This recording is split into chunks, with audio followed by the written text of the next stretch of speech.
안녕하십니까.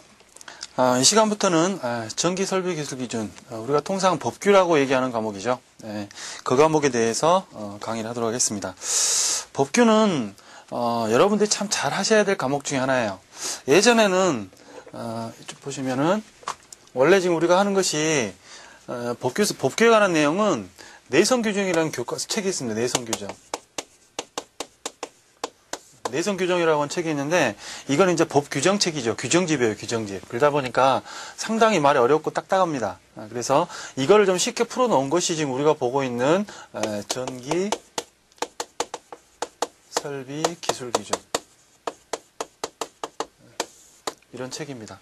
이 교재는 실제로는 이제 우리 책처럼 이렇게 나온 건 아니고 거의 내용이 흡사한데, 그거를 시험에 맞게끔, 우리가 보는 시험에 맞게끔 또 중요한 거 또 이렇게 추려서 간략하게 만들어 놓은 게 우리 교재입니다. 사실은 전기설비기술기준은 아마 한전이라든지 그쪽에 전력업체 가시면은 좀 손쉽게 구하실 수 있을 거예요. 무료로 배포한다는 말이 있던데 손쉽게 구하실 수 있을 겁니다.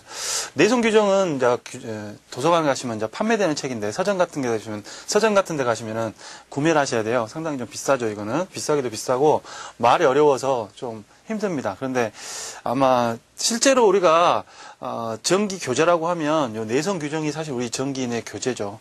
그러니까 여러분들도 한 번씩은 도서관 같은 데 있잖아요. 그죠? 가서 한 번씩 이렇게 빌려서 보시더라도 한 번씩 이게 무슨 책인가 정도를 한 번씩 보셔야 될 거예요. 사실은 우리가 지금 보고 있는 전력공학이라든지 이런 뭐 법규라든지 전기설비기술 기준이죠. 이런 책이라든지 하여튼 우리가 보고 있는 책들은 다 뭐냐면 참고서라고 보시면 돼요. 참고서. 사실은 원래 교재는 따로 있는데 참고서를 보고 있는 거죠. 쉽게 말하면. 그래서 내성규정이라는 책도 한 번씩은 좀 보실 필요가 있고, 나중에 실기 가시면 아마 좀 깊이 있게 좀 다뤄보셔야 될 내용 중에 하나입니다. 법규가 이렇게 전기설비기술기준이라는 게 있었고, 예전에는 전기사업법이라는 게 또 있었어요. 지금도 있죠. 전기사업법. 그 다음에 전기공사 쪽에서 쓰는 공사업법이 있어요. 이렇게 있었는데 이 두 가지는 예전에는 많이 출제가 됐었어요. 이게 전체 해갖고 원래는 세 개 다 합쳐서 보통 이제 20문제 정도, 20문항 100점이죠.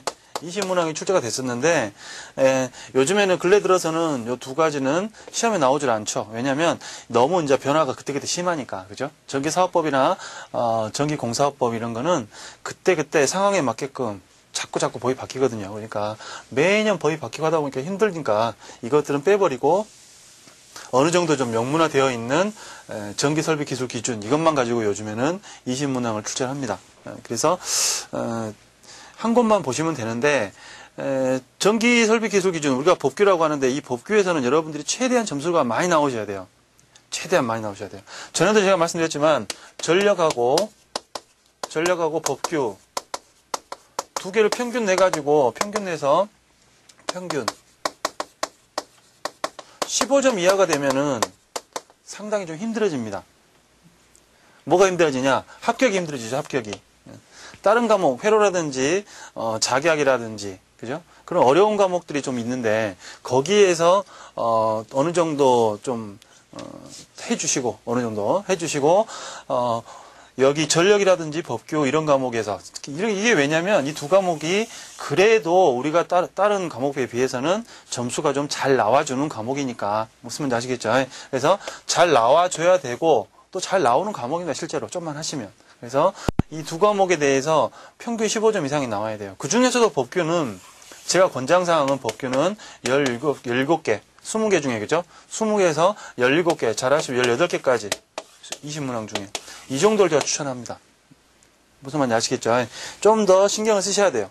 그래서 5과목 중에 아마 법규가 가장 점수가 높아야 될 겁니다. 자, 그래서 이 정도 나와야 되는데, 그냥 나와야 된다고 해서 무턱대고 문제만 풀면은 많이 나오냐? 그건 아니에요, 사실은. 그래서 많이 점수를 이렇게 맞기 위해서는 어떻게 되냐면, 여러분들이 정리를 잘 하셔야 돼요, 정리. 저도 이제 물론 강의하는 순서가 교재대로 쭉 나가면서 뭐를 하냐면, 교재를 그대로 하면서 설명하는 게 아니고, 그거를 요약하고, 표로 만들고 그림으로 만들고 해서 암기하기 쉽게 정리를 해드릴 거예요. 제가 해드리는 부분도 있고 또 여러분 나름대로 또 정리를 하셔야 돼요. 왜냐하면 이게 말로 되어 있는 거잖아요. 그죠? 전부 다 말로. 책 보시면 아시겠지만은 교재가 전부 다 보면 뭐는 몇 메타, 뭐는 어쩌고 막 계속 말로 나와요, 말로. 그러다 보니까 그거를 하나씩 외기 시작하면은 한도 끝도 없습니다. 한도 끝도 없어요. 그래서 이거는 같은 비슷한 부류끼리 묶고, 그죠? 비슷한 부류끼리 싹 정리해 놓고, 또 같이 이렇게 시험에 같이 나오는 것끼리 싹 묶고, 정리를 딱딱 하셔가지고 한꺼번에 한눈에 딱 볼 수 있게끔 그렇게 만들어 주셔야 돼요. 그래가지고 우리 교재 한 권이 나중에 가시면 여러분들 시험 보시기 전에는 A4지 한 장에가 딱 정리가 될 정도로 이렇게 간략하고 명료하게 딱 정리가 돼야 돼요. 무슨 말인지 아시겠죠? 정리를 잘 하셔야 되고, 첫 번째. 두 번째 뭐가 있냐면 용어 있죠, 용어. 항상 제일 문제가 용어인 것 같아요, 용어. 전기를 처음 하시는 분들이 가장 힘들어 하시는 게 용어죠. 용어에 대해서 좀 이해를 하셔야 될 필요가 좀 있어요. 우리 지금 앞에 맨 처음에 총칙에는 용어에 관한 내용들이 좀 나오는데, 그건 이제 몇 가지 안 됩니다, 사실은. 근데 그 외에도 중간중간 하다 보면은 뭐 좀 알아듣기 힘든 말들이 나올 거예요, 한 번씩. 그런 용어에 관해서 이해를 하셔야 될 거. 무슨 말인지 아시겠죠? 그 다음에 아까 정리를 하는 데 있어서 표라든지, 그죠? 그림, 이런 걸 좀 활용하셔서 한꺼번에 싹 정리를 하시면 좋아요. 그래서 한눈에 딱 그림 하나만 딱 외우면 한꺼번에 딱 외워지게, 그렇게 딱 정리하시는 게 가장 좋습니다. 그래서 이런 정도 하셔가지고 법규를 좀 가장 많이 하셔야 되는데, 법규가 하다 보면 많이 헷갈립니다, 사실은. 이게 우리가 뭐 고압 있고 저압 있고 특고압 있고 또 하다 보면은 이게 전선로가 특고압 전선로 있고 고압 전선로 있고 막 틀리거든요. 또 여러 가지 전선로들이 많아요. 그러다 보니까 하다 보면 이게 이거 갖고 저게 저거 갖고 막 헷갈리거든요. 그러면 세 번째는 뭐겠어요? 그걸 헷갈리는 걸 방지하려면은 반복 수도를 하셔야죠. 반복. 자꾸 보셔야 돼, 자꾸. 그래서 외운다 그러지 마시고 이렇게 자꾸 매번 보세요, 자꾸. 그러다 보면은 점수가 좀 높아질 그럴 기회가 되실 겁니다. 그래서 반복해서 좀 보시고, 이런 게 상당히 중요하죠. 무슨 말인지 아시겠죠? 그리고 헷갈리는 부분에 대해서는 딱 표로 만드세요, 표나 그림으로 딱 정리해버리면은 깔끔하죠, 그죠? 그렇게 해서 한눈에 딱 들어오게끔 정리를 하시는 것이 가장 좋다. 그래서 좀 어려운 과목은 어려운 과목대로, 어려운 과목이라고 해서 포기하면 안 되죠. 또 쉬운 과목이라고 해가지고 건성건성 보시면 안 돼요. 그래서 쉬운 과목일수록 더 신경을 써야 되고, 어려운 과목은 전략적으로 봤을 때 우리가 지금 목적이 뭐냐면 평균 60점 이상, 과락 40점 맞으면 안 되죠. 40점 과락이 있어요. 자, 이렇게 이걸 안 맞고 60점 이상 돼가지고 합격하는 게 목표잖아요, 그죠? 그럼 목표라고 봤을 때 뭐 자기학에서 100점을 맞겠다, 이거는 뭐 아주 무리죠, 사실은. 회로라든지 이런 거 다뤄버리면 상당히 힘드니까 그런 거에서는 어느 정도 점수만 좀 나와주고, 과락 면하고 또 좀 뭐랄까요, 60점은 돼야지 자기 그 과목에 대해서 본전치기 하는 거니까. 그래서 어느 정도까지 좀 해주셔야 돼요. 그리고 이런 전력이나 복교 과목에서 좀 그 부족한 부분을 채워줄 수 있는 그런 방향으로 공부를 하셔야 됩니다. 그래서 전략적으로 봤을 때 상당히 좀 중요한 과목이다, 이렇게 생각을 하시면 좋겠어요. 자, 그래서 내성 규정에 대해서는 나중에 한 번씩 살펴보시고, 우리가 이제 전기 설비 기술 기준에 대해서 한 번씩 지금 교재에 대해서 다뤄보도록 하겠습니다. 자, 처음에 나오는 것이 총칙입니다. 총칙. 맨 첫 페이지에 총칙에 찾아보시면 전기 설비 기술 기준 재정 목적이 나와요, 그죠? 법규의 가장 큰 목적은, 지금 이제 말이 좀 그러니까 전기 설비 기술 기준 안 하고 앞으로는 이제 법규라고 말씀드리겠습니다. 자, 우리 법규의 가장 큰 목적은 뭐냐면 전기를 안전하게 사용하자 이거예요. 안전하게. 전기를 안전하게 써서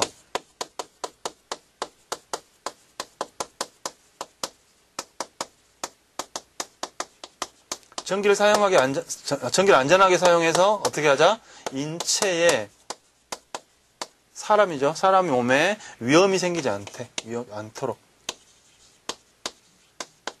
위험하지 않도록. 이게 가장 큰 목적이죠, 사실은. 그래서 사람이 안 다치기 위해서 이 정도는 해야 되지 않겠느냐 하는 거예요. 최소한이죠, 최소한. 최소한의 규정이에요.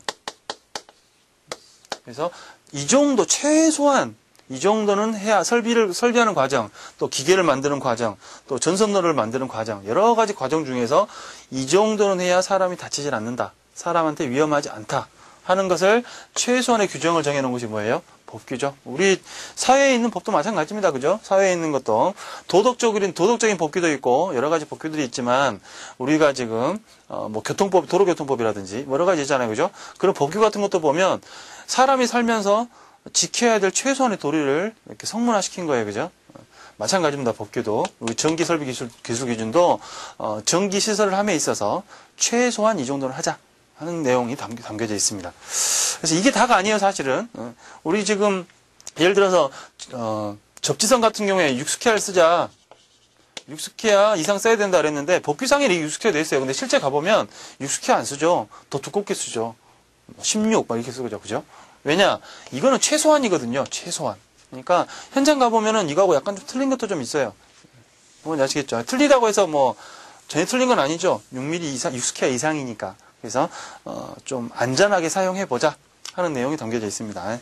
그래서 전기설비 기술 기준의 제정 목적 처음에 보시면 전기설비가 인체에 위해를 주거나 물건에 손상을 주지 않도록 할 것 뭐 한 번씩 읽어보시면 좋겠어요. 전기설비의 손괴에 의해서 손괴라는 건 망가지는 거죠. 전기 공급에 현저한 지장을 주지 아니하도록 할 것. 전기설비가 다른 전기적 설비, 기타 물건의 기능에 정기적 또는 자기적인 장애를 주지 않도록 할 것. 이건 이제 통신선에 관해서 유도장애를 주지 않아야 될 것. 이런 내용입니다. 그 다음에 전기 합리적인 사용을 적절하도록 하기 위하여 발전, 송전, 변전, 배전 또는 전기 사용을 위하여 설치하는 기계, 기구, 전선로, 보안, 통신선로, 기타의 공작물의 기술 기준을 규정함을 목적으로 한다. 뭐 나와있죠. 합리적인 사용을 하자. 말이죠. 자, 처음에 이제 나오는 것이 두 번째 용어의 정리입니다. 용어의 정리. 기술 기준에는 3조에 나와 있고 판단 기준 2조에 나와 있다. 자, 처음에 나오는 게 전선로입니다. 전선로. 전선로는 우리 전에 전력공학 할 때도 했는데 전선로. 전선로는 전선이 지나가는 길이죠.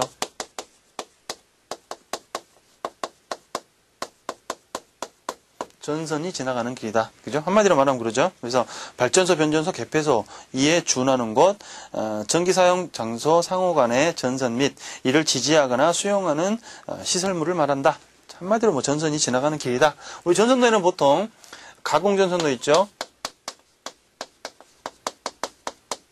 우리 보통 철탑이나 전봇대 위에 있는 선들 공중으로 가잖아요. 그죠? 하늘로 날아가잖아요. 그죠? 그래서 가공 전선로다. 이렇게 말하죠. 땅속으로 가면 뭐예요? 지중 전선로죠. 지중 전선로. 그 다음에 물 위로 가는 전선로도 있어요. 그래서 수상 전선로 그러죠. 수상 전선로. 그죠? 그 다음에 물 속으로 가는 것도 있어요. 물 속으로 가는 것 갖다가 해상 전선로, 해저 전선로죠. 해저. 해저 전선로 이렇게 말합니다. 수저 이렇게 말 안 해요. 수중 이렇게 말 안 합니다. 해저 전선로다. 그 다음에 또 특이한 게 뭐가 있냐면은 터널 전선로 같은 거.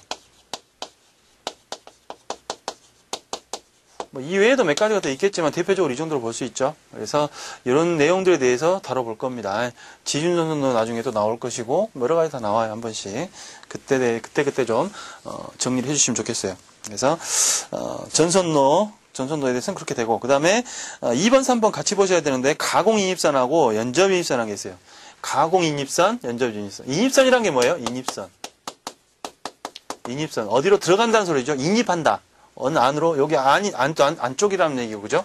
이쪽이 들어간다는 얘기고 안으로 들어가는 선이란 말이에요. 그러니까 뭐냐면 우리 지금 일단은 송배전선로가 보면 전부 다 전봇대라든지 철탑을 타고 오잖아요. 그죠? 그래서 외부에서 전부 실외에 있잖아요. 그죠? 실외에 이렇게 갖춰져 있는 선들이 어떻게 해요? 그거를 건물 내부로 들어오는 선을 말하는 거예요. 그죠? 그게 인입선입니다. 인입선. 근데 그게 두 가지가 있어요. 처음에 뭐가 있냐면 우리 전주가 이렇게 있으면 전주에가 여기 변압기가 있죠? 변압기가 있어요. 그래서 선이 이렇게 지나가면 여기 선을 하나 땁니다. 그래가지고 변압기에 선 한 가닥을 집어넣어요. 그래서 변압기, 여기 한 가닥이 들어가면 한 가닥이 들어가요. 우리가 전기가 플러스 마이너스인데, 여기 전기를 공급해줄 때는 선이 하나만 가요, 하나만. 하나는 어디 있느냐? 접지요, 접지. 그죠? 여기가 플러스면 접지가 마이너스잖아요, 그죠? 그래서, 예를 들어, 우리가 집이 있다. 칩시다, 이렇게. 가옥이 있다 그러면, 건물이나 가옥이 있겠죠? 그러면, 이 한 선이 이렇게 들어가요, 이쪽으로. 그죠? 여기 들어가서 어디로 가요?